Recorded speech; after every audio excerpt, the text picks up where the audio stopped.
Hi viewers, welcome to my channel. పాపం Prasad movie review. Movie మీద first నా opinion చెప్పాలంటే నాకైతే పర్లేదు, బాగానే నచ్చింది మూవీ. మూవీలో కొన్ని సీన్స్ సరిగ్గా వర్కౌట్ అవ్వలేదు, అవి కూడా వర్కౌట్ అయ్యింటే ఇంకా బాగుండేది మూవీ ఫస్ట్ హాఫ్ గురించి చెప్పాలంటే మటుకు మూవీ ఫస్ట్ హాఫ్ బాగుంది. సో ఫన్నీగా సాగిపోతూ ఉంటుంది ఫస్ట్ హాఫ్ మొత్తం. ముఖ్యంగా అజయ్ ఘోష్ గారి కామెడీ సీన్స్ అన్ని వర్కౌట్ అయినాయి ఫస్ట్ హాఫ్ లో. ఇంకా కరెక్ట్గా చెప్పాలంటే మూవీ మొత్తంలో హైలైట్ క్యారెక్టర్ అంటే అజయ్ ఘోష్ గారిది. ఆయన ఉన్న సీన్స్ అన్ని వర్కౌట్ అయినాయి, కామెడీ సీన్స్. ఫస్ట్ హాఫ్ అయితే బాగుంది సెకండ్ హాఫ్ తో పోల్చుకుంటే. ఇక సెకండ్ హాఫ్ విషయానికి వచ్చేస్తే మటుకి సెకండ్ హాఫ్ అయితే అంత సరిగ్గా వర్కౌట్ అవ్వలేదు. ఆ ఎమోషనల్ సీన్స్ అనేవి అంతగా వర్కౌట్ అవ్వలేదు మూవీలో.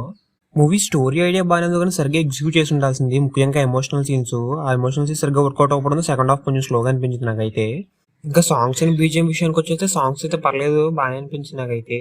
బీజిఎం అయితే పర్లేదు, మూవీ టోన్ తగ్గట్టుగానే ఉంది. ఇంకా పర్ఫార్మెన్స్ విషయానికి వచ్చేస్తే అందరూ బాగానే చేశారు. త్రివిక్రమ్ గారు అయితే తన ప్రీవియస్ మూవీస్ ఎలా ఉంటే అలాగే ఉంటుంది. అజయ్ ఘోష్ గారు అయితే మటుకు తన బెస్ట్ అయితే ఇచ్చారు. మిగతా వాళ్ళందరూ కూడా పర్లేదు, బాగానే చేశారు యాక్టింగ్.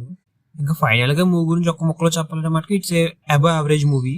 ఓ మంచి కామెడీ ఎంటర్టైనర్. సెకండ్ హాఫ్ మటుకు ఆ ఎమోషన్స్ సరిగ్గా వర్కౌట్ అవ్వలేదు, ఫస్ట్ హాఫ్ బాగుంటుంది. So that's it. అలాగే మన తెలుగు సినిమా ఎవల్యూషన్ గురించి ఒక వీడియో చూసాను, ఇంట్రెస్ట్ ఉంటే ఆ వీడియో చూడండి. అలాగే మన స్టార్ హీరోస్ ఏ మూవీస్ తో స్టార్ హీరోస్ గా మారారో దాని గురించి కూడా వీడియో చూసాను, ఇంట్రెస్ట్ ఉంటే ఆ వీడియో కూడా చూడండి.